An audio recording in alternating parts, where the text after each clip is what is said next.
Hi everyone. So today we will discuss about the distributed mass system, and there are three types of the distributed mass system. First is called the linear mass distribution. Linear mass distribution. Second one is called the surface mass distribution. Or last one is called the volume mass distribution. It is also called surface mass distribution is also called the areal mass distribution. What is the linear mass distribution? We are talking about the linear mass distribution. पहले लिख लिए थे ना सब, ठीक है। तो अब आते हैं फर्स्ट हम लोग डिस्कस करते हैं लिनियर मास डिस्ट्रीब्यूशन के बारे में। Linear mass distribution, linear mass distribution की जब बात हम लोग करेंगे तो लीनियर मास डिस्ट्रीब्यूशन के अंदर में होता क्या है कि जब भी मास जो है ना लेंथ पे डिस्ट्रीब्यूटेड हो तो उसको हम लोग क्या बोलते हैं, लीनियर मास डिस्ट्रीब्यूशन बोलते हैं। जैसे कि अगर रॉड के ऊपर में कोई मास डिस्ट्रीब्यूट है तो उसको क्या बोलेंगे, लीनियर मास डिस्ट्रीब्यूशन बोलेंगे। या तो रिंग के ऊपर में कोई मास डिस्ट्रीब्यूटेड है तो उसको भी कैसा बोलेंगे, लीनियर। मतलब लेंथ पे अगर कहीं पे मास, जैसे कि ये पेन है तो पेन के लेंथ पे अगर मास डिस्ट्रीब्यूट है तो ऐसे को क्या बोलेंगे हम लोग, लीनियर मास डिस्ट्रीब्यूशन बोलेंगे। तो इसके अंदर में क्या डेफिनेशन लिखेंगे, if mass is distributed on the length then that is called the linear mass distribution. ठीक है ना, सिंपल सी बात है ना। If the mass is distributed on the length then it is called the linear mass distribution. There are two type of the linear mass distribution. इसके अंदर में लिख लेना, there are two type of the linear mass distribution. First को बोलते हैं uniform and second one is called the non uniform. First one को क्या बोलते हैं बच्चा, यूनिफॉर्म, और सेकेंड वन को क्या बोलते हैं, non uniform. Uniform mass distribution का मतलब क्या होता है कि अगर मास जो हो इक्वल लेंथ पे इक्वल मास अगर डिस्ट्रीब्यूटेड हो तो इसको यूनिफॉर्म मास डिस्ट्रीब्यूशन बोलते हैं। अगर इक्वल लेंथ पे डिफरेंट मास डिस्ट्रीब्यूट हो तो इसको क्या बोलते हैं, नॉन यूनिफॉर्म मास बोलते हैं। जैसे सपोज करो कि अगर मैं बोलूं कि यहाँ पे एक रॉड बनाया मैंने और इस रॉड के ऊपर में मास डिस्ट्रीब्यूटेड है, तो इस रॉड के ऊपर में अगर मैं इक्वल लेंथ का स्ट्रिप काटूं कहीं पे भी, जैसे कि मैंने बोला यहाँ से 1 सेंटीमीटर पे अगर हम बोलूँगा कि कितना मास है और नेक्स्ट 1 सेंटीमीटर पे कितना मास है, तो क्या दोनों पे सेम मास होगा कि नहीं होगा?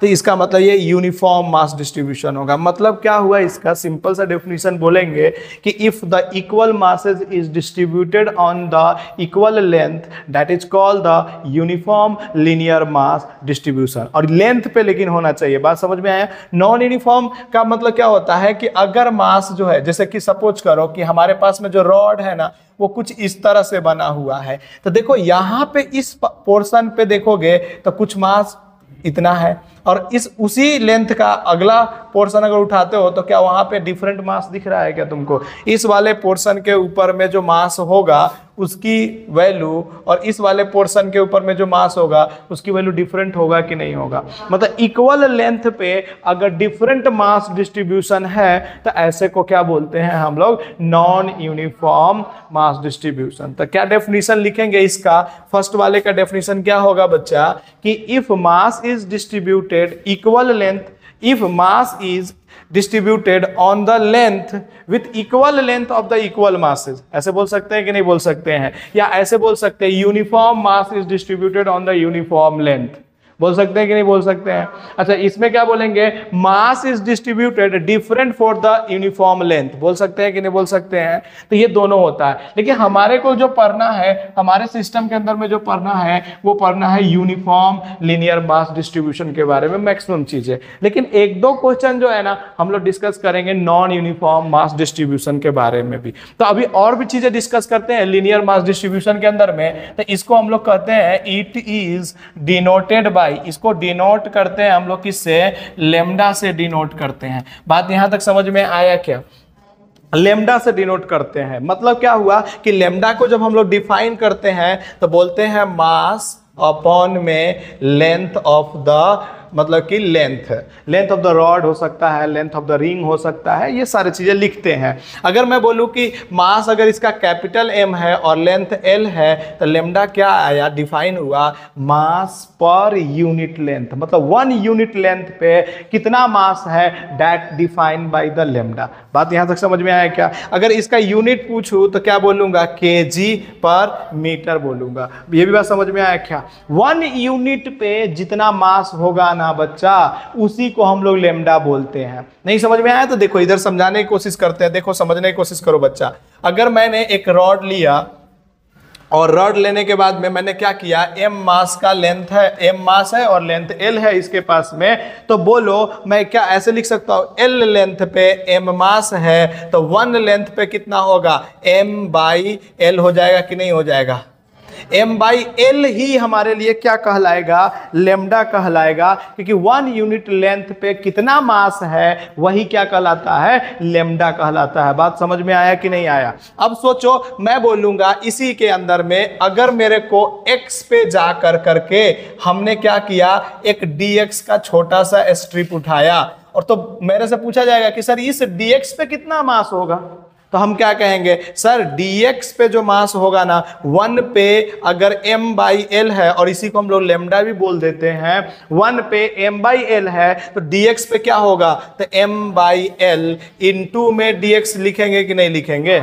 या हम इसी पे dx पे कितना मास होगा तो बोलेंगे सर dm मास होगा, और उसको लेमडा इंटू dx भी लिख सकते हो, क्योंकि m बाई एल को क्या बोलते हैं, लेमडा बोलते हैं। नहीं आया समझ में? आया क्या समझ में? तो जल्दी से फटाफट लिख डालो, it is denoted by lambda, उसके बाद में लिखना lambda is equal to mass by length, lambda is equal to mass by length, और it is defined, lambda is equal to mass by length, और इट इज डिफाइंड, इसके बारे में लिखना, और it is defined mass per unit length, और it is defined mass per unit length, और उसके बाद में ये लिख डालो फटाफट, मास पर यूनिट लेंथ।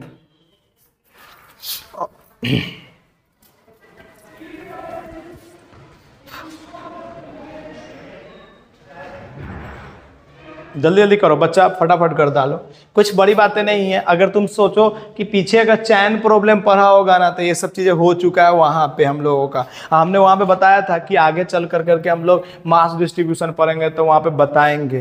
तो अभी हम लोगों ने क्या सीखा कि जब मास लेंथ पे डिस्ट्रीब्यूट होगा तो क्या होगा। अच्छा, तुमसे इसी क्वेश्चन के अंदर में तुमसे पूछता कि x पे कितना मास होगा, what is the mass on x, तो क्या लिखोगे, कोई बता सकता है क्या? लेमडा इंटू एक्स लिख दोगे क्या सीधा? अरे लेमडा इंटू एक्स लिख दोगे कि नहीं लिख दोगे? नहीं आया समझ में? तो dx पे कितना मास है तो dm, तो इसी तरह से x पे कितना मास है तो लेमडा इंटू dx। लेमडा की वैल्यू तुमसे पूछा था क्या बोलोगे, बोलो m बाई एल। नहीं समझ में आया क्या? जैसे एक क्वेश्चन, सिंपल सा क्वेश्चन ले रहे हैं, तुम में से बताना क्या कि हमने बोला कि देखना इसका हमने मास लिया, सिंपल सा क्वेश्चन है, आगे चल करके वेरिएबल वाला भी क्वेश्चन लेंगे।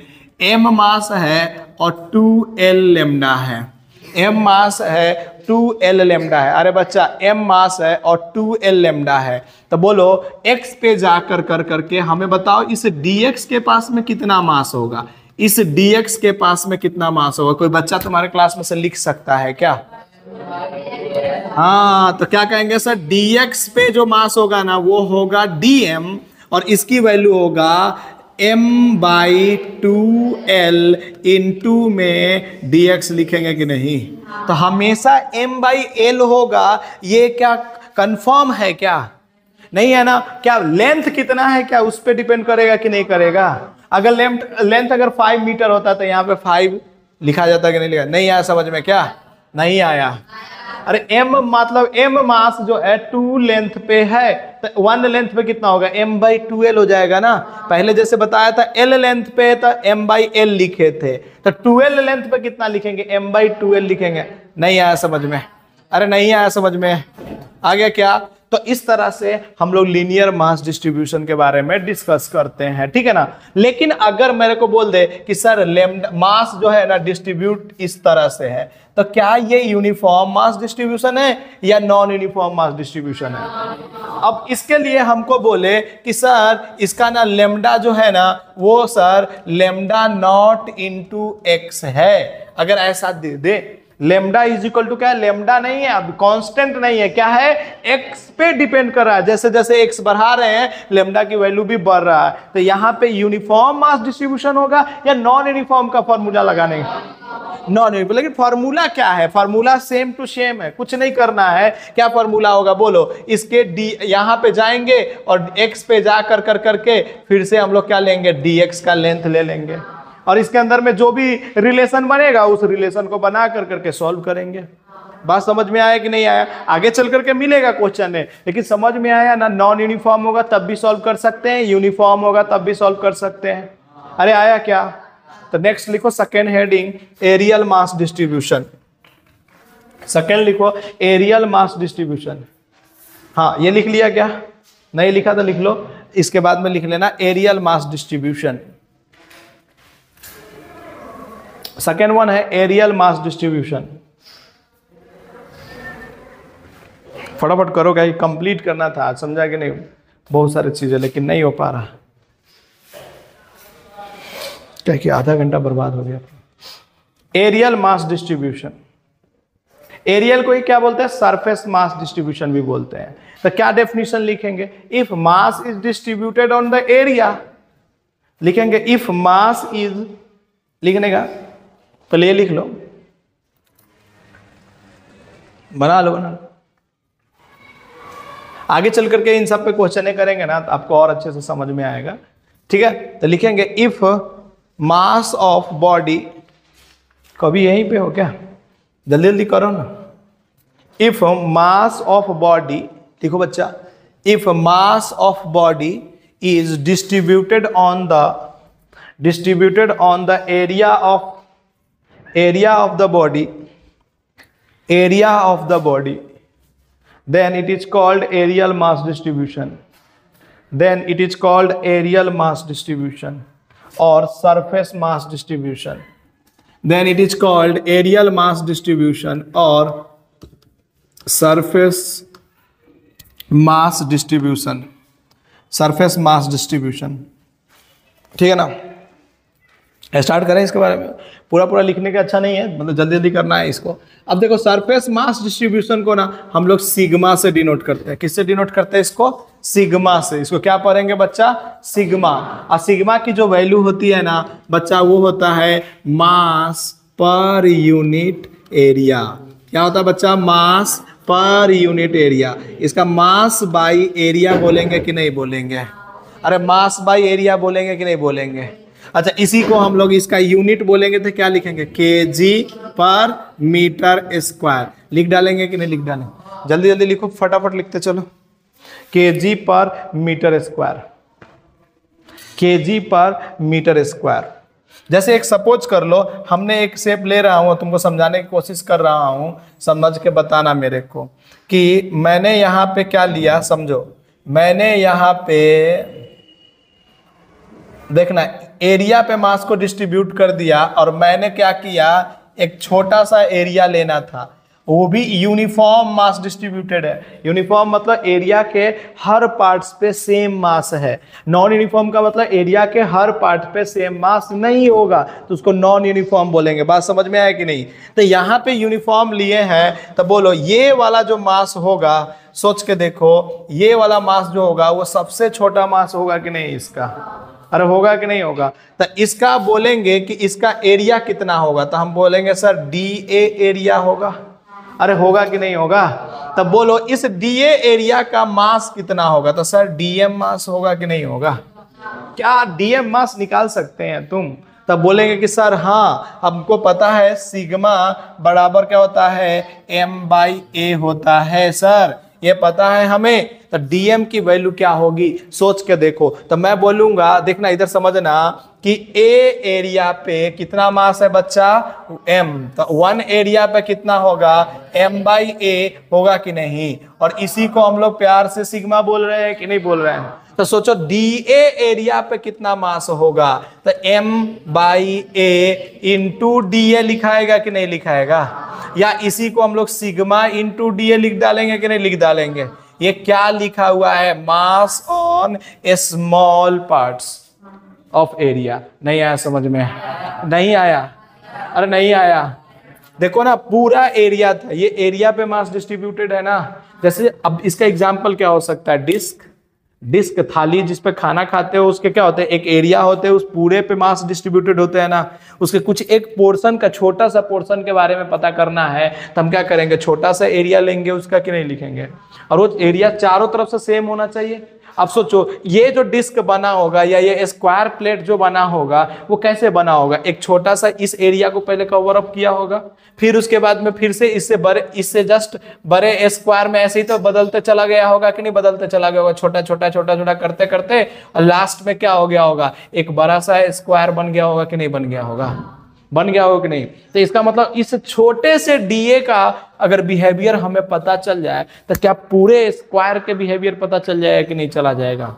इसलिए हम लोग छोटे से पार्ट्स को लेते हैं, जैसे डीएक्स पार्ट जो लिए थे पिछले वाले में, डीएक्स लेंथ लिए थे, वो छोटा सा लेंथ पे जो बिहेवियर होगा ना वही पूरा बिहेवियर किसे होगा, पूरे लेंथ पे होगा, पूरे रॉड पे होगा। नहीं आया समझ में, नहीं आया। इसका मतलब ये छोटा सा जो पार्ट लेते हैं, जैसे सपोज कर लो ना तुम पैदा लिए थे, तो तुम पैदा लिए थे तो कितनी से थे, इतनी से थे कि नहीं थे, वही पूरे के पूरे डीएनए जो है तुम्हारे अंदर में, तुम कितना भी बड़ा हो गया क्या तुम्हारा डीएनए इतना ही से, जितना इतने वाले में था उतना ही का ना ग्रोथ होते चला गया। तो उस समय जो तुम छोटा सा था उस समय तुम डीएक्स था या डीए था। बात समझ में आया कि नहीं आया। और आज जो बन चुके हो वो क्या बन चुके हो, पूरा एक एरिया बन चुके हो, चाहे पूरा एक लेंथ का बन चुके हो। अब इससे ज्यादा नहीं होगा, 20-22 साल के बाद में खत्म कहानी, लेंथ तो बढ़ना बंद, जैसे मेरा हो गया है बंद।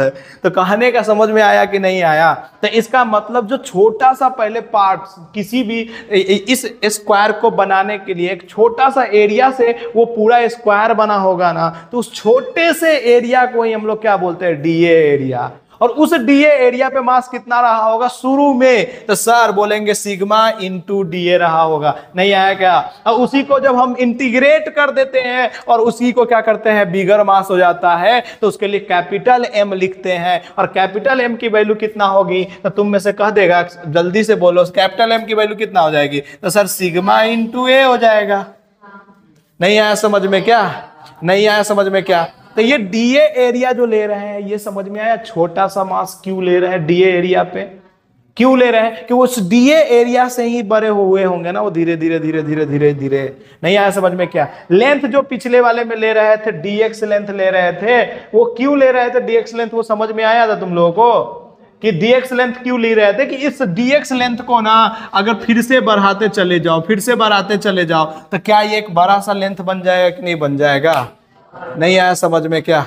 तो अगर एरिया पे मास डिस्ट्रीब्यूटेड हो तो उसको क्या लेंगे हम लोग, जल्दी से बताओ, एरियल मास डिस्ट्रीब्यूशन लेंगे। नहीं आया समझ में क्या। अच्छा एरियल मास डिस्ट्रीब्यूशन का एग्जांपल क्या हो सकता है, सर प्लेट कि डिस्क जानते हो ना, तो लिखो एग्जांपल लिख लेना, hollow sphere, disc, plate etcetera. हाँ आगे का लिखो ना, उसी के बस आगे इसका एग्जांपल लिखो। किसका लिखवा रहे थे हम लोग, इसका एग्जाम्पल लिखो। सरफेस मास डिस्ट्रीब्यूशन के एग्जाम्पल लिख लो, डिस्क, प्लेट, हॉलो स्फेयर। अच्छा हॉलो स्फेयर को क्यों ले रहे हैं हम लोग सरफेस मास डिस्ट्रीब्यूशन, कोई बता सकता है हॉलो स्फेयर को क्यों ले रहे हैं surface mass distribution. Sir hollow sphere का मतलब क्या हुआ, भीतर कुछ नहीं है, इसका मतलब उसका पूरा का पूरा मास किस पे डिस्ट्रीब्यूटेड है, उसके एरिया पे है ना, साइड थोड़ी होता है स्फेयर के अंदर में। अरे हॉलो स्फेयर का मतलब यही तो है हॉलो स्फेयर, तो इसका मास भीतर थोड़ी डिस्ट्रीब्यूटेड है, इसके क्या है, इसके सरफेस पे मास डिस्ट्रीब्यूट है ना। यार नहीं समझ में आ रहा है क्या, छोटी छोटी बातें नहीं समझ में आ रहा है क्या, नहीं आया। चलो हो गया। अच्छा लेंथ वाले के लिए क्या एग्जांपल लेंगे, कोई बता सकता है क्या? रॉड, अरे ले सकते कि नहीं? रिंग, रिंग जानते हैं ना, जैसे कि तुम हाथ में कोई बैंगल्स पहना होगा, चूड़ी पहना होगा, तो उस पे मास कैसे डिस्ट्रीब्यूट होगा? तो उस बैंगल्स को तोड़ करके देखो तो लेंथ पे ही दिखेगा कि नहीं दिखेगा? तो पिछले वाले का एग्जांपल लिख लेना, लेंथ पिछले वाले में जा करके लिख लेना, rod, ring etcetera, rod, ring. Length mass distribution में लिखो रॉड, लेंथ मास डिस्ट्रीब्यूशन का एग्जांपल लिख लो रॉड, रिंग एक्सेट्रा। और इस वाले का एग्जांपल क्या लिखे तुम लोगों ने? डिस्क, हॉलो स्फीयर और प्लेट्स, इस तरह से लिखे। अब हॉलो प्लेट कैसा हो सकता है? स्क्वायर प्लेट्स भी हो सकता है, रेक्टेंगुलर प्लेट्स भी हो सकता है, तो ये आपको पता है ना, इसलिए इतना ज्यादा बताने की जरूरत है नहीं। नेक्स्ट हमारे पास में आता है वॉल्यूम मास डिस्ट्रीब्यूशन। क्या करना है बताइए? नहीं लिखे थे क्या? जल्दी से लिखिए। ये ड्रॉ मत कीजिए, ये तो मैंने बताते समय समझाते समय ऐसे कर दिया है। बस आपको ये लिखना है और एक छोटा सा यहाँ पे मास जो बनाए थे वो लिखना है। चले आगे बात करें, चले आगे बात करें क्या? ठीक है ना। अब मास जो है डिस्ट्रीब्यूटेड है हमारे पास में। नेक्स्ट लिखिएगा वॉल्यूम मास डिस्ट्रीब्यूशन। नेक्स्ट लिखिएगा volume mass distribution. Volume mass distribution, volume mass distribution का मतलब क्या हुआ कि उसके वॉल्यूम के अंदर में कितना मास डिस्ट्रीब्यूटेड है ना, उसको हम लोग क्या बोलेंगे? वॉल्यूम मास डिस्ट्रीब्यूशन बोलेंगे। नहीं जैसे कि स्फेरिकल सॉलिड स्फीयर है, तो सॉलिड स्फीयर के अंदर में तुम सोचो कहां पे मास डिस्ट्रीब्यूटेड होगा? सॉलिड के कोई भी पार्ट लोगे, भीतर भी जाकर के देख चेक करोगे तो वहां पे भी मास होगा कि नहीं होगा? इसका मतलब पूरे के पूरे मास कहां पे डिस्ट्रीब्यूटेड है? वॉल्यूम पे है कि नहीं है? नहीं है समझ में? जैसे मैं बोलूंगा कि सॉलिड कोन, तो उसमें मास कहां पे डिस्ट्रीब्यूटेड होगा? सोच के बताओ, क्या पे होगा? वॉल्यूम पे ही होगा, क्योंकि कोन पूरा भरा हुआ है। जैसे आइसक्रीम आप खाने जाते हैं कोन वाला, तो उसमें पूरे के पूरे भीतर आइसक्रीम भरा होता है कि नहीं भरा होता है? इसका मतलब भीतर भी मास डिस्ट्रीब्यूटेड है ना आइसक्रीम का। नहीं आया समझ में? क्या नहीं आ रहा है?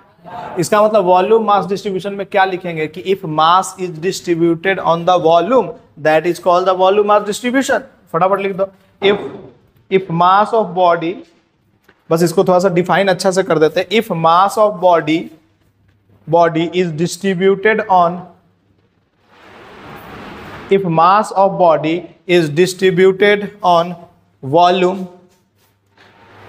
Of the body, distributed on volume of the body, then it is called volume mass distribution. Then it is called volume mass distribution. Then it is called volume mass distribution. Then it is called volume mass distribution. Then it is called volume mass distribution. Then it is called volume mass distribution. समझो इधर, it is denoted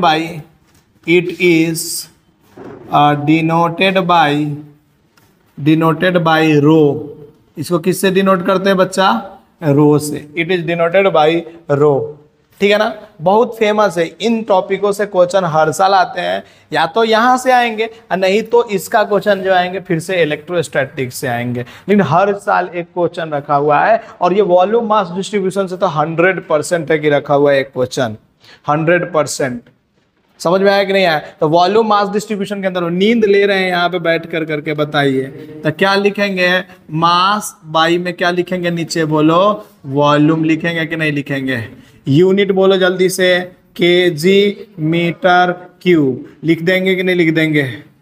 अच्छा कभी कभी ना unit बोल दिया मैंने, कभी कभी क्या पूछ सकता है इसका डायमेंशन फार्मूला, तो क्या लिखेंगे? m1l-3 T0 लिखेंगे। इसी तरह से पिछले वाले चीजों का भी पूछे तो लिख दोगे कि नहीं लिख दोगे? अरे लिख डालोगे ना, फटाफट करो।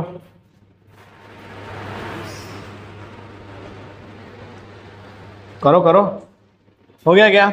अब सोचो हम इसके लिए क्या बना देंगे? एक शेप क्यूब भी एक तरह से क्या है बताओ? अरे बोलो ना, सॉलिड क्यूब बोलो जल्दी से। इसके अंदर में क्या होगा? मास भीतर डिस्ट्रीब्यूटेड होगा कि नहीं होगा? अरे होगा कि नहीं होगा? चलो तो इसके अंदर में भी बना देंगे एक छोटा सा, भीतर हो जाएगा हमारा काम कि नहीं। इसके भीतर ही एक बना देते हैं छोटा सा क्यूब, और उसी को हम लोग क्या बोल देंगे कि डीवी ले लेते हैं इसका लेंथ। बात समझ में आया क्या तुम लोगों को? जल्दी जल्दी करो, फटाफट कर दो। आलो बच्चा, देखो कंप्लीट करना जरूरी है, क्योंकि दिवाली के छुट्टी के बाद बहुत दिक्कत होगी आपकी कंप्लीट। इसको तो कम से कम कंप्लीट बोलो। इसका कितना वॉल्यूम होगा? सर बोलेंगे डीवी वॉल्यूम होगा, बोलेंगे कि नहीं बोलेंगे? अब क्या लिखेंगे सर? वी वॉल्यूम पे मास कितना था? एम। तो 1 वॉल्यूम पे मास कितना हो जाएगा? M by V. और इसी को हम लोग क्या बोलते हैं? बोलो ना, रो बोलते हैं या सिग्मा बोलते हैं? रो। तो बोलो डीवी वॉल्यूम पे मास कितना होगा? तो पढ़ेंगे रो इनटू में क्या लिखेंगे? बोलो इधर पे डीवी वॉल्यूम पे मास, जल्दी से बताओ बच्चा। रो इनटू में डीवी, अरे डीवी से मल्टीप्लाई कर देंगे ना, तो ये क्या आ जाएगा? इसका मास कितना आ जाएगा? डीएम मास आ जाए। डीएम इज इक्वल टू क्या लिखेंगे? सीधा एक फॉर्मूला डाल दूं मैं, DM is equal to rho into में डीवी। नहीं आया समझ में क्या? ये जो डीवी लिखे हैं, ये डीवी वॉल्यूम पे कितना मास होगा, इधर वाला क्या बता रहा है कि कितना मास होगा। नहीं आया समझ में क्या? अरे नहीं आया समझ में? झूठ बोल रहे हो क्या?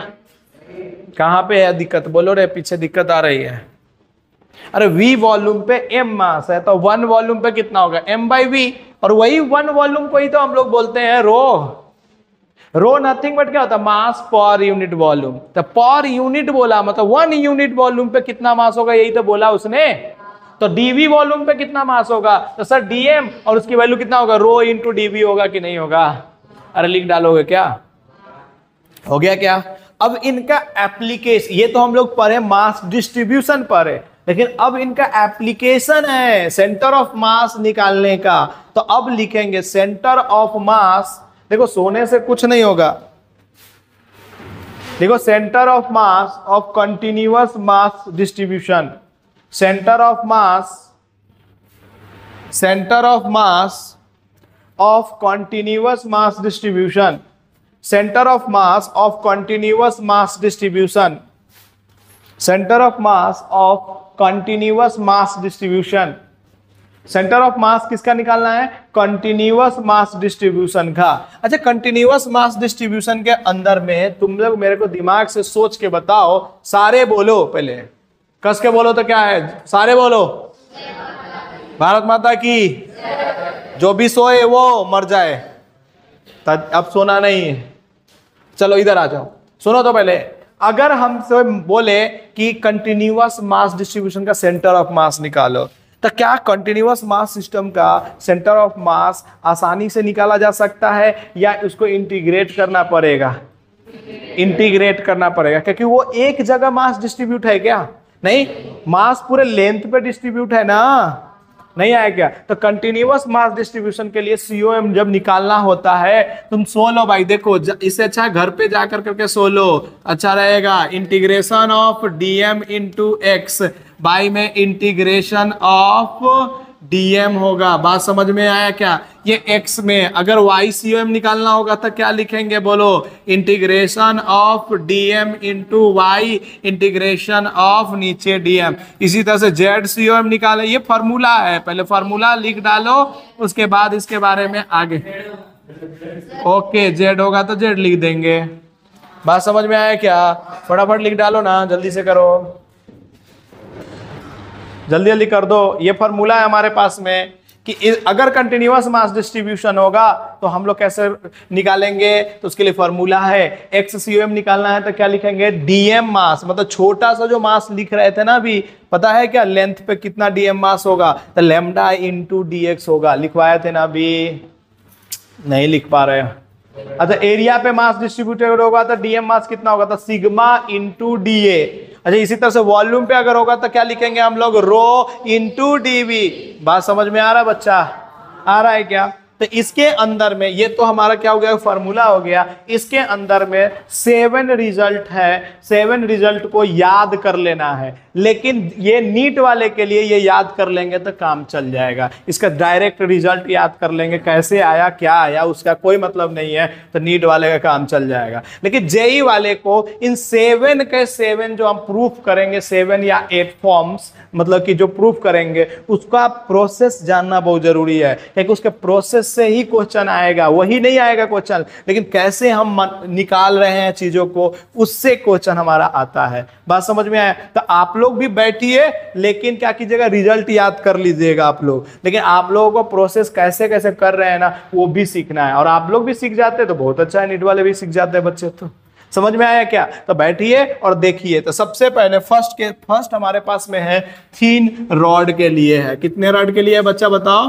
Thin rod. जल्दी से लिख दो टॉपिक का नाम, COM for thin rod, COM for thin rod, COM for thin rod, COM, हाँ एप्लीकेशन है इनका, COM for thin rod. Thin rod है। अब सोचो रॉड को हमने ऐसे रख दिया है, समझने की कोशिश करना। थिन रॉड है और रॉड को मैंने एक्स एक्सिस पे ऐसे रख दिया है। अब सोचो क्या इसका सेंटर ऑफ मास कहीं ना कहीं तो होगा, सेंटर ऑफ मास कहीं ना कहीं तो होगा। तो अब अगर तुमको पता है कि सर यूनिफॉर्म है तो L/2 पे होगा, ये तो सबको पता है ना, यूनिफॉर्म है तो कहां पे होगा बच्चा बोलो? L/2 पे। लेकिन सर हमें प्रूफ करके दिखाओ कि L/2 पे होगा ही या नहीं होगा। बात समझ में आया कि नहीं? हमें क्या प्रूफ करके दिखाना है कि क्या सच में L/2 पे होगा। हमें तो फिजिक्स में क्या होता है कि हर चीज का प्रूफ होता है ना, इंटीग्रेशन डिफरेंशिएशन ही हमारा हेल्प करता है प्रूफ करने के लिए। तो हम क्या कहेंगे, हमें नहीं पता कहाँ है COM, तो हम क्या कहेंगे कि सर इस पोर्शन को, एक पोर्शन को 0,0 मान लेंगे। हम एक पोर्शन को क्या मान लेंगे हम लोग? 0,0। तो बोलो दूसरे वाले पोर्शन का वैल्यू कितना होगा? सर L लेंथ है तो L,0 हो जाएगा कि नहीं हो जाएगा? अरे हो जाएगा कि नहीं हो जाएगा? अब हम क्या करेंगे सर, x में जाकर करके हम लोग क्या करेंगे, एक dx का छोटा सा मास उठाएंगे और इस dx पे कितना मास होगा? dm मास होगा। और इसकी वैल्यू भी हमें आता है सर लिखने, लैम्डा इंटू dx। आज ही हम लोगों ने लिखना सिखाया है। क्या आ गया क्या ये बात समझ में? अब लैम्डा, अब हमारे पास में COM का एक फार्मूला था। क्या x में हमारे पास में रॉड रखा हुआ है तो x COM लिखेंगे, क्या कि y तो 0 हो जाएगा ना। अरे हो जाएगा कि नहीं? क्या कि लेंथ पे है तो लेंथ क्या होता है? 1 डायमेंशन में आता है ना। लेंथ और ब्रेथ दोनों किस में आता है? 2 डायमेंशन में आता है। लेंथ, ब्रेथ और हाइट ये तीनों अगर रहे तो किस में आता है? 3 डायमेंशन में आता है। नहीं आया समझ में क्या? तो इसका मतलब सर x COM लिखना है तो फॉर्मूला हमको पता है dm इंटू में x, का कि x यहां से डिस्टेंस लिए हैं तो उधर भी मल्टीप्लाई कितना करेंगे? x, और नीचे क्या लिखेंगे? dm लिखेंगे कि नहीं लिखेंगे? अब सोचो x की वैल्यू कहां से कहां तक जा सकती है? तो सर 0 से लैम्डा जा सकती है कि नहीं जा सकती है? लेकिन x के साथ साथ क्या जा रहा है सर? लेंथ भी x के साथ साथ बढ़ रहा है ना, और लेंथ के साथ में सर मास भी इसी तरह से बढ़ रहा होगा लेंथ पे। अरे एक जगह पे मास छोटा सा होगा dm मास, थोड़ा सा आगे जाने पे क्या हो जाएगा? फिर से dm प्लस dm हो जाएगा। तो इस तरह से मास भी कहां से कहां तक जा सकती है? 0 से। नहीं आया समझ में? अब बोलो यहाँ पे dm की वैल्यू बताओ जल्दी से कितना है? लैम्डा इंटू में dx है कि नहीं, इंटू में x। अब आई में नीचे भी क्या लिखेंगे? Lambda l, lambda into dx लिखेंगे कि नहीं लिखेंगे? नहीं आया समझ में? अब लेमडा से लेमडा को कॉमन ले लो, लेमडा से लेमडा को कॉमन लेते ही क्या कर लोगे बोलो जल्दी से? ऊपर क्या बचेगा? लेमडा कॉमन लेते ही क्या देगा? 0 से l x dx। नीचे क्या बचेगा बोलो जल्दी से? लेमडा कॉमन लेते ही dx। मैंने इसीलिए इस चैप्टर में पहले इंटीग्रेशन पढ़ाया है। बात समझ में आया क्या? x का इंटीग्रेशन जल्दी से बताओ क्या हो जाएगा? x² 2। और नीचे बोलो जल्दी से, इसका कहां से कहां तक जाएगा बोलो? 0 से l जाएगा कि नहीं जाएगा? और नीचे वाला का बोलो जल्दी से कहां से जाएगा? x। और इसका भी, अरे dx का इंटीग्रेशन क्या होता है? x ही होता है ना। अरे नहीं आया समझ में क्या? अब इंटीग्रेशन में अभी भी दोबारा पढ़ाने के बावजूद भी अगर तुमको नहीं आ रहा है तो अब उसका कोई उपाय नहीं है। L/2 आ जाएगा कि नहीं आ जाएगा? तो x COM कितना आया था? इसका COM जो होता है, थिन रॉड का COM जो होता है वो कितना मिलता है? L/2। अब तुम्हारे जिंदगी में कहीं पे भी रॉड दिखे उसका COM हमेशा क्या लिखोगे, L/2। इसीलिए कल वाले क्वेश्चन में हम लोग A/2 लिख दे रहे थे, याद है क्या, वो जब हम डिस्ट्रीब्यूट कर रहे थे। तो फटाफट लिख डालो, फटाफट लिख डालो।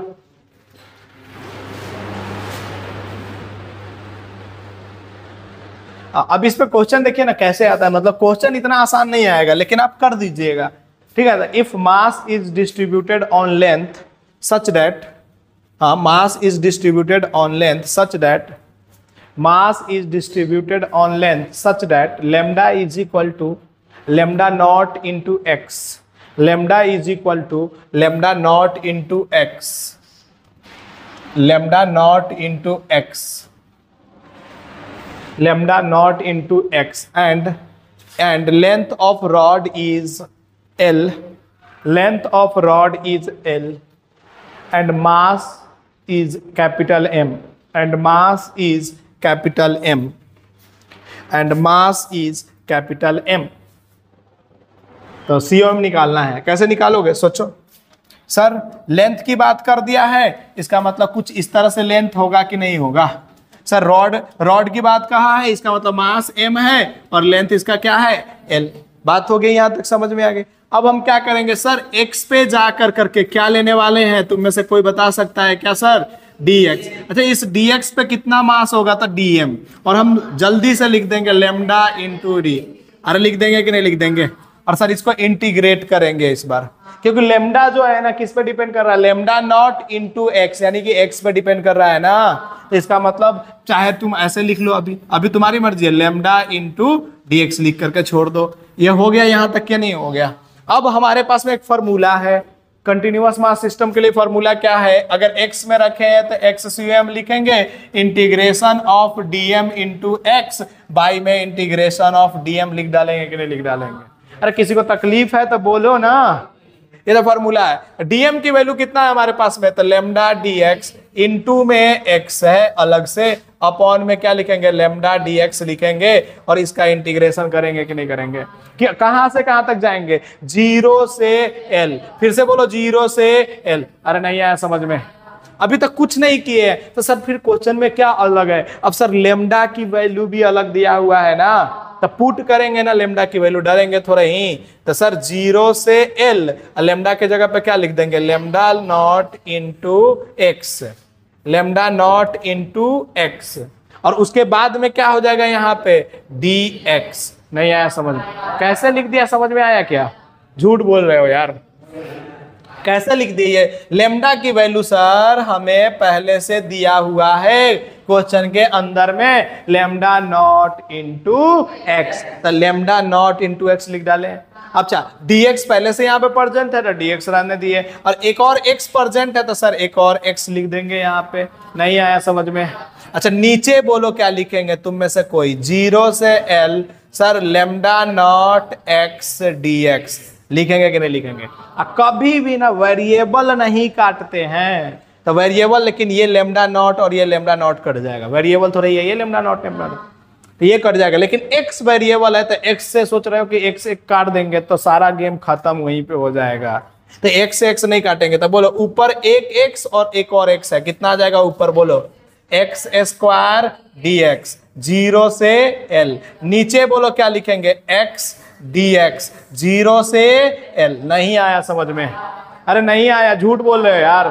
बोलो एक्स स्क्वायर का इंटीग्रेशन, बहुतों को नहीं आता होगा पूरे क्लास में से, x का क्यू बाई 3। अगर ये भी अब नहीं आ रहा है ना तो क्या करना है, थोड़ा सा पानी लेना है, ज्यादा पानी नहीं लेना है। कितना पानी लेना बच्चा, थोड़ा सा पानी, और उस पानी में क्या करना है, डुबकी लगाना है, और डुबकी लगा कर क्या कर जाना है, अगर तो अब इसके बोलो ऊपर क्या लिखेंगे, l का क्यू बाई 3, नीचे बोलो l का स्क्वायर बाई 2। तुम में से कितना करना जाता है, ये कट जाएगा, ये 3 नीचे आएगा, ये 2 ऊपर जाएगा, तो क्या आया, 2l बाई 3 आया। आया समझ में। तो यानी कि हम कहेंगे सर x में लिए हैं तो x/COM इसका कितना आ जाएगा, 2l बाई 3। नहीं आया होगा समझ में तो बोलो, फिर से करेंगे हम। अरे आया क्या समझ में, इसको लिखो, इसके बाद एक और क्वेश्चन दे रहे हैं, फटाफट करो फटाफट।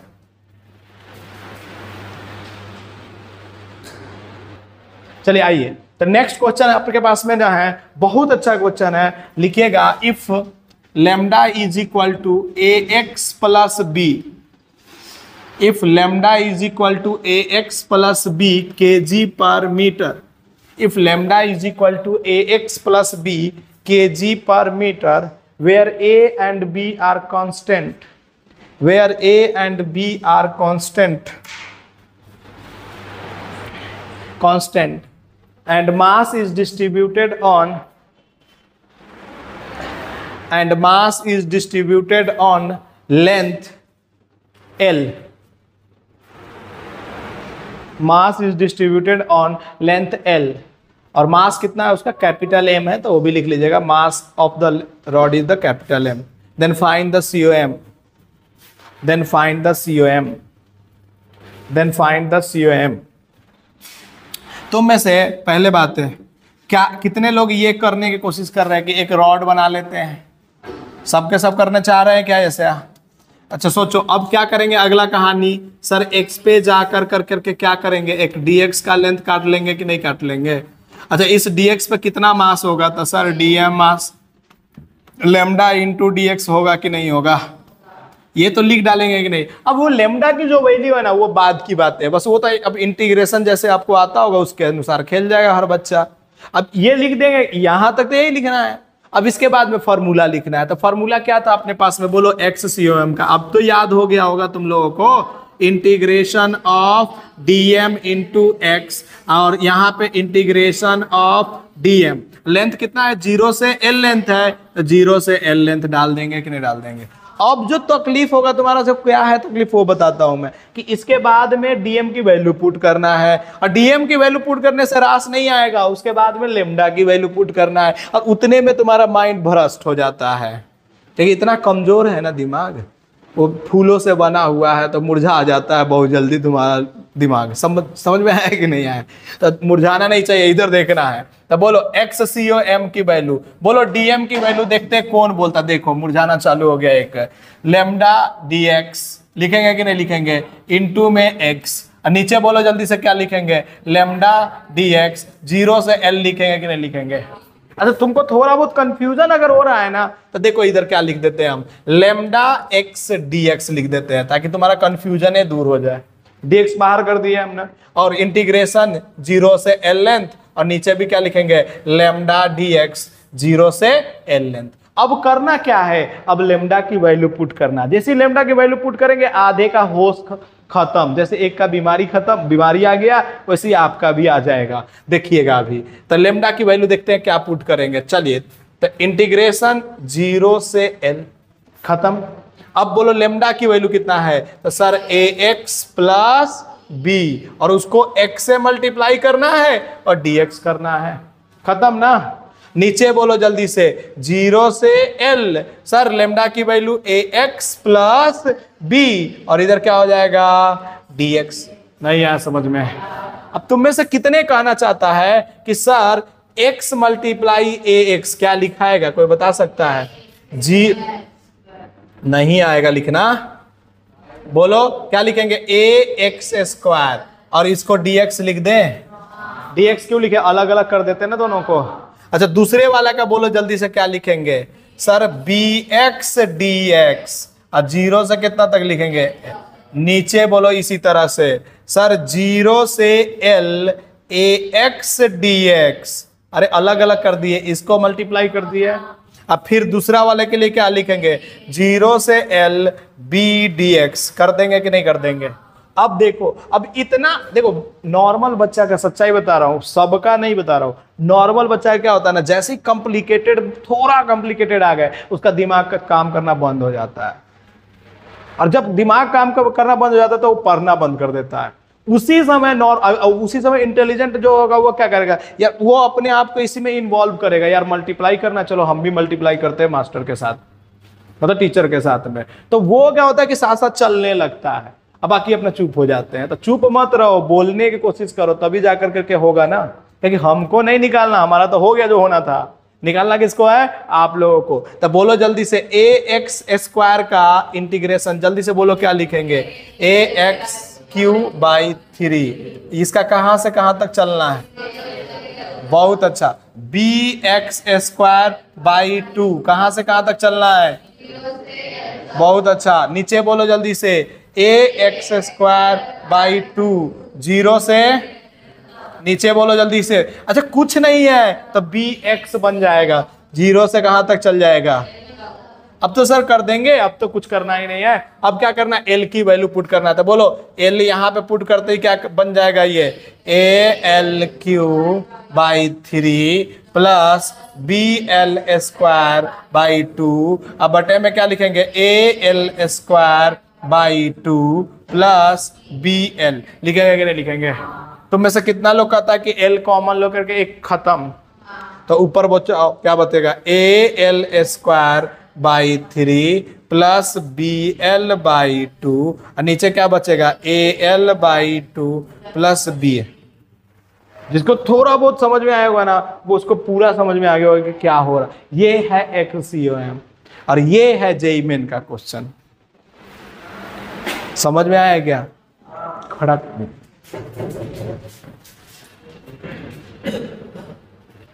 नेक्स्ट लिखिएगा topic centre of mass of, next topic लिखिएगा centre of mass of semi circular ring. Centre of mass of semi circular ring. Same, हाँ टॉपिक है semi circular ring. Centre of mass of semi circular. अच्छा पूरे ring होगा तो centre of मास तो 0 पे, उसके सेंटर पे ही हो जाएगा ना? नहीं आया समझ में? अगर सेमी नहीं रहता, पूरे रिंग होता तो उसका सेंटर ऑफ मास कहां पे हो जाता? लेकिन इसने क्या बोला? सेमी सर्कुलर रिंग बोला है। कैसा बोला बच्चा? Semi circular ring. तो देखो तो यही तो है सेमी सर्कुलर रिंग। इसका एक रेडियस होगा कि नहीं होगा? सोचो ये कौन से एक्सिस में सिमेट्रिक है? एक्स में सिमेट्रिक है या वाई में सिमेट्रिक है? एक्स में। तो एक्स में निकालने की जरूरत है क्या सीओएम?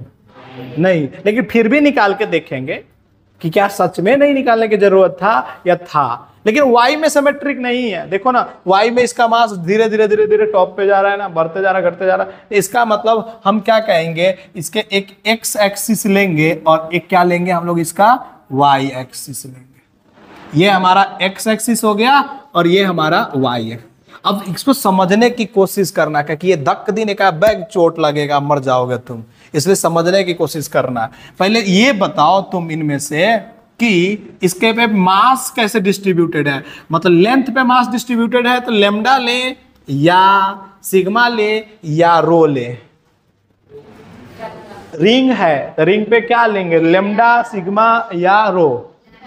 लेमडा। ओके, ये भी बात तुम लोगों ने कर दिया। केजी पर मीटर भी इसका यूनिट के साथ लिख दिया हमने। अब सोचो कैसे करेंगे? तो तुम सोचो वाई एक्सिस के अंदर में ये जो है ना, इसकी मास धीरे धीरे थीटा बढ़ते बढ़ते बढ़ते बढ़ते बढ़ते बढ़ते थीटा कितना तक जा रहा है? 180 डिग्री तक जा रहा है। जा रहा है कि नहीं जा रहा है? इसका मतलब जब भी हम इसमें लेंथ पे मास नहीं बढ़ रहा, एंगल पे मास क्या है कि इंक्रीज या डिक्रीज हो रहा है। तो इसके लिए सुनना, क्योंकि ये फॉर्मेट जानना बहुत जरूरी है बच्चा, इसलिए हम तुमको एकदम धीरे धीरे इसको करा रहे हैं। और ऐसे ऐसे फॉर्मेट 3-4 और आने वाले हैं, तो इसको समझने की कोशिश करना। तो हम लोग क्या करते हैं? थीटा पे जा कर करके, कहां पे जाते हैं बच्चा? थीटा पे, एक एंगल पे जा कर करके एक पतला सा स्ट्रिप काटते हैं। यहीं से अब देखना तोते उड़ना चालू हो जाएंगे, इसलिए थोड़ा सा समझने की कोशिश करना। थीटा पे जाकर के क्या किया है? एक पतला सा स्ट्रिप काटे हैं और इसका नाम दिया हम लोगों ने क्या चीज? D theta. बात समझ में आया थोड़ा सा? अब सोच के देखो इस डी थीटा पे कुछ मास होगा कि नहीं होगा? इस मास की वैल्यू क्या होगी? तुम में से अगर किसी ने बता दिया ना तो मेरे तरफ से 10 रुपया इनाम है। इस पे इसका मास की वैल्यू कितना होगी? कोई बता दिया तो हम क्या कहेंगे? 10 रुपया इनाम देंगे। लेमडा तो होगा, ये तो बात हमको समझ में आ गया। अब लेमडा इंटू dx लिखना होता है। अरे dx लिखना होता है कि नहीं लिखना होता है? अरे जब लेंथ पे मास डिस्ट्रीब्यूटेड है तो आज ही तो बताया था लेमडा इंटू dx होता है।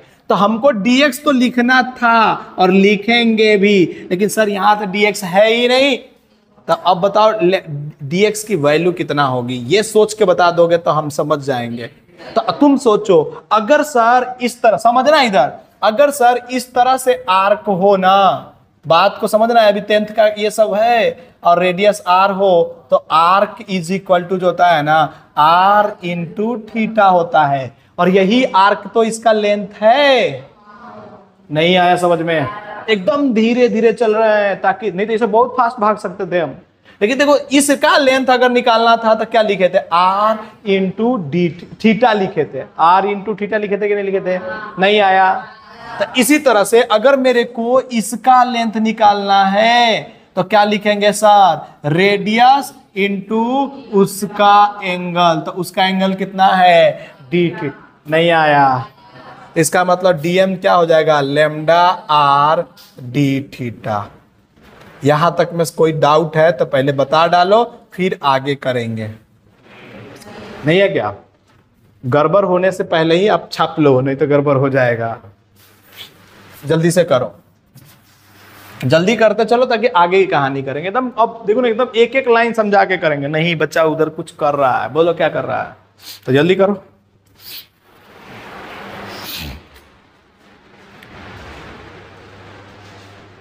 जल्दी जल्दी कर लो, क्या कि ये लास्ट अपना रहेगा, इसके बाद कल हम लोग डिस उसका करेंगे, तो अभी इसका कर ले।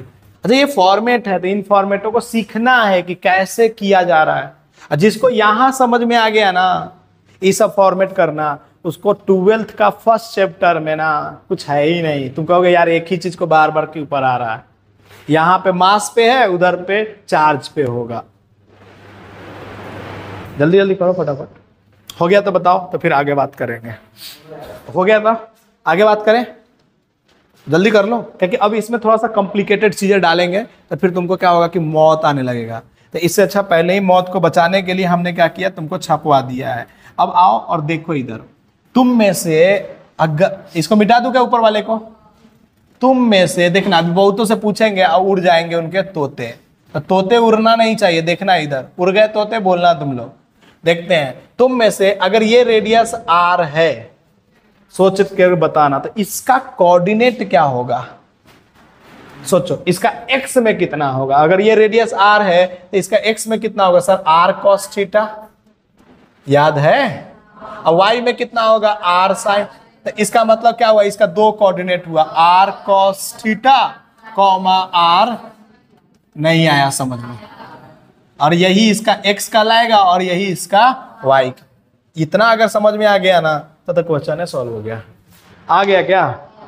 अगर आ गया तो हम क्वेश्चन सॉल्व कर सकते हैं, अगर नहीं आया तो नहीं करेंगे। बोलो जल्दी से, आ गया क्या?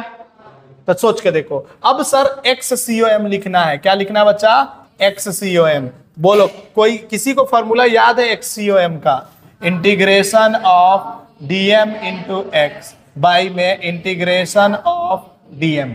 कितने को लिखते चलो, साथ साथ लिखते चलो, जहां पे दिक्कत होगा वो बता देंगे हम, क्या वो बहुत कॉम्प्लिकेटेड हो जाएगा, फिर तुम लोग मर जाओगे।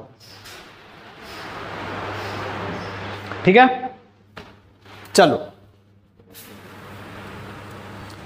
ये r cos थीटा, यहां अरे यहां तक तो कर लिए ना आप लोग, r cos थीटा और r sin थीटा कैसे लिए ये समझ में आया? एकदम धीरे चल रहे हैं ताकि तुमको सीख पाओ, फास्ट नहीं चलने की कोशिश कर रहे हैं। समझ में आया क्या? अब सोच के देखो, तुम में से कितना बोलना चाहता है लेमडा आर डी थीटा, ये किसकी वैल्यू है? बहुत अच्छा भाई साहब, एकदम जवाब अच्छा मिला। अच्छा एक्स कोऑर्डिनेट कितना है, यहाँ पे एक्स, वहां का एक्स बोलो, आर कॉस थीटा है ना? नहीं आया समझ में? नीचे बोलो जल्दी से, लेमडा आर डी थीटा। खत्म, डीएम की वैल्यू लिख दिया ना। अब सोचो एंगल कहां से कहां तक जाएगा ये बताओ। 0 डिग्री से एंगल मैक्सिमम कितना जाएगा, 180 जाएगा। नहीं आया? इसका मतलब ये 0 से पाई, तो ये भी 0 से पाई। अब तुम ना देखना कितना एकदम आसान होगा। तुम कहोगे सर इतना आसान था, लेमडा आर को बाहर निकाल दो, आर स्क्वायर को बाहर निकाल दो। नहीं आया, झूठ बोल रहा है। अरे लेमडा आर और इधर से आर को बाहर निकाल दिए, तो बोलो क्या बचा इधर, इंटीग्रेशन 0 से पाई, और बोलो इधर क्या, कॉस थीटा और डी थीटा। तुम में से कितना बोलना चाहता है कि सर इसीलिए ये कॉस थीटा और इस सब की वैल्यू बताया था आपने, लिखवाना। नीचे बोलो इंटीग्रेशन लेमडा आर को बाहर निकाल दो, तो 0 से पाई डी थीटा आएगा कि नहीं आएगा? क्या इधर से जो भी कटना चाहता है उसको काट देंगे कि नहीं काट देंगे? नहीं आ रहा समझ में? अच्छा सोचो, नहीं आ रहा है तो देखो फिर से बता रहा हूं, यहाँ देखो लेमडा लेमडा तक ऊपर क्या बचा? आर। अच्छा कॉस थीटा का इंटीग्रेशन किसी को याद है? नहीं याद है? अच्छा कॉस थीटा का इंटीग्रेशन, अच्छा साइन थीटा, बहुत अच्छा। देखो ना तुम लोगों को बस हम जान से पूछते हैं ये सब। बोलो यहाँ डी थीटा का इंटीग्रेशन, अरे डीएक्स का इंटीग्रेशन एक्स, तो डी थीटा का इंटीग्रेशन 0 से, अब सोचो साइन थीटा, आर तो आर है, साइन पाई माइनस क्या लिखेंगे? साइन 0। साइन पाई पे वैल्यू बता सकता है कोई? 0, बहुत अच्छा। और 0 पे भी तो ऊपर तो पूरा के पूरा क्या हो गया? 0। तो 0 multiply or, 0 divided by something. इसीलिए तो हमने बोला था x में अगर सिमेट्रिक है तो निकालने की जरूरत ही नहीं था, लेकिन हमने जान से निकलवाया कि ताकि तुमको इंटीग्रेशन आए। जल्दी करो, ये x का आया है, अभी इसका y में भी है बच्चा, तो y का भी निकालेंगे, लेकिन पहले x का करो और उसके बाद छुट्टी कर देंगे। मरने लगे हो तुम लोग, अब हमको पता चल गया है। हाँ 1.5 घंटा होते ही तुम लोग पागलपंती आने लगता है भाई साहब। अब इससे ज्यादा नहीं रोको तुम, इससे ज्यादा रोक दोगे तो भाई बवाल हो जाएगा, आग लगा देंगे। जल्दी जल्दी करो फटाफट। बच्चा समझ में आया ना? अच्छा अब देखो, एक बार हमने कर दिया लेकिन बार बार नहीं करेंगे हम। x में अब हम कभी नहीं निकालेंगे अगर x में वो सिमेट्रिक है तो। x में कहां पे रहेगा? उसका मिलेगा 0 पे। अब आते हैं y की कहानी, पहले इसको लिख लो, इसके बाद y की कहानी करेंगे। y की कहानी तुम में से कोई करके दिखाओ तो, कुछ 1-2 लाइन तो लिखो कम से कम y की कहानी। x की कहानी पहले लिख लो, उसके बाद y की कहानी को तुम लोग में से कौन करके दिखा रहा है देखते हैं। करके दिखाओ तो, फटाफट करके दिखाओ। अच्छा अभी सर x वाला छापेंगे पूरा मन से तब ना करेंगे y वाला। देखते बाद में से कोई कर रहा है क्या? y क्या करके दिखाओ भाई। कर रहा है, करो। y के लिए कुछ नहीं लिखेंगे, y CM के लिए फॉर्मूला है। चलिए अब हम लोग y के लिए करते हैं, इतना टाइम देंगे तब तक तो बहुत पता चला कि ये खत्म हो गया। तो बोलो y CM के लिए क्या लिखने वाले हैं हम लोग? इंटीग्रेशन ऑफ dm y, और नीचे क्या लिखेंगे? dm y। अरे लिख देंगे कि नहीं लिख देंगे? अगर तुमने इधर का कर दिया खत्म तो मैं इसको मिटा दूं क्या? और तुम में से देखना, इधर देखना, अब देखना, अब मजा आएगा। सर डीएम की वैल्यू तो हमको पता है, लेमडा आर डी थीटा, खत्म। सर वाई की भी वैल्यू पता है, क्या है? आर, ये भी खत्म। देखो ना सर, मैं इतना आसान कर दूंगा ना सर इसको कि हमें आसानी से समझ में आने वाला। अरे नहीं आया समझ में? बोलो ना, इंटीग्रेशन कहां से कहां तक? इंटीग्रेशन 0 से, ओ माय गॉड, इंटीग्रेशन कहां से कहां तक? 0 से पाई। फटाफट कर दो, नहीं मिटा है, जल्दी से कर दो। 0 से पाई, और इधर भी कितना से करेंगे? 0 से पाई। अरे नहीं आया क्या? अरे बच्चा नहीं आया क्या? अब देखो ना, फर्स्ट क्लास में नहीं आएंगे तो ऐसे ही पूछेंगे साइन थीटा का इंटीग्रेशन क्या होता है। वो कौन पूछेगा? जो फर्स्ट क्लास में आज नहीं आता है, और चाहे जो क्या नहीं किए होंगे, रिवाइज नहीं किए, वो क्या पूछेंगे? साइन थीटा का इंटीग्रेशन क्या होता है। पूछेंगे कि नहीं पूछेंगे? नहीं भाई। देखते हैं, लेमडा से लेमडा कट गया, आर से भी आर कट गया कि नहीं है क्या? अब बोलो ऊपर क्या बचेगा? अब तो देखो आदत बन गया होगा ना अब तक कि हाँ यार अब तो कर सकते। आर साइन थीटा का इंटीग्रेशन जानते हो तुम लोग? देखो अब जिसको याद है ना वो तो इसको इजी वे में लेगा, क्या अरे यार इतना आसान था। देखो ना नीचे बोलो जल्दी से, क्या लिखेंगे? डी थीटा का इंटीग्रेशन थीटा 0 से पाई। चलो आ जाओ, तो यहां से आर, और बोलो माइनस कॉस थीटा के जगह पे क्या लिखेंगे? Minus cos pi. अब minus minus plus cos 0 degree लिखेंगे कि नहीं? नीचे बोलो जल्दी से, क्या हो जाएगा? पाई। बोलो कॉस 180 डिग्री कितना होता है पता है तुम लोगों को? -1। एकदम सही। तो माइनस माइनस कितना हो जाएगा? +1। अरे -1 होता है बच्चा, और इधर क्या हो जाएगा? cos 0 डिग्री कितना होता है? 1। अब बाई में पाई, तो यहां से क्या आ जाएगा? 2r by pi. तो एक्स COM कितना आया 0 और y COM कितना आया 2r/π। फटाक दिन करो, इसके बाद घर जाओ। नहीं तुम तो पूछ रहा था ना cos 180 डिग्री की वैल्यू कितना होती है, सच सच बता, पूछा था कि नहीं? तब फिर एग्जाम में इसी जाके पूछेगा cos 1, याद कर भाई, खुद से याद करने की कोशिश कर। हाँ क्या, सच्ची बात बता रहा हूं। तो अब सोच के बता, अब ये जो है ना, अब नीट वाले बच्चे के लिए फिर से है, क्या है नीट वाले बच्चे के लिए याद रख लेना है कि x में कितना होता है 0 और y में कितना होता है 2r/π। नहीं आया समझ में? बस एक जगह पे लिख देते हैं, उसके बाद में कल और बाकी चीज एक जगह पे यहाँ पे लिख देते हैं। चलो इन लोग को छापने दो, तब तक देख लो इधर क्या लिखेंगे। अब बताओ COM कहाँ पे लिखेंगे? तो x तो 0 कहीं पे यहाँ पे होगा और y 2r/π कहीं पे होगा। 2r/π कहाँ पे होगा? यहाँ पे होगा कि नहीं होगा? तो यही हमारा COM मिला कि नहीं मिला? और COM की वैल्यू कितना होगी 0, 2r/π। नहीं आया समझ में? अरे लिख डालेंगे कि नहीं लिख डालेंगे? अब देखना एक झिंगा लाला हो जाएगा। अभी देखना कैसे, पहले इसको लिख लो फिर बताएंगे। ये लिख दिया ना 0, ऐसे बना लेना। अब देखो यहां से, अब देखो इसका सेंटर यहां पे नहीं है, इसका सेंटर कहां पे है 2r/π पे है। नहीं आया समझ में? अब एग्जाम में थोड़ी है, रोहन सर ने अगर रोहन सर ने y एक्सिस में लिखा है ना लूप को, तो एग्जाम में y एक्सिस में थोड़ा ही देगा, क्योंकि सारी दुनिया तो y एक्सिस में पढ़ा रहा है। तो एग्जाम में हो सकता है ऐसे दे दे, तो उसके लिए फिर डरना नहीं है, क्या ऐसे दे दे। तो अब बताओ तो इसका COM कहाँ पे होगा? यहाँ पे होगा कि नहीं होगा? अब बोलो अब क्या लिखेंगे पता है तुमको? 2r/π, 0। अरे ये सब जान से ऐसे करते क्यों जानता है कि कहीं एग्जाम में दूसरा वाला दे दे तो तुम कहोगे ये तो कराया ही नहीं था। अरे बात बराबर आ गया ना, जल्दी करो।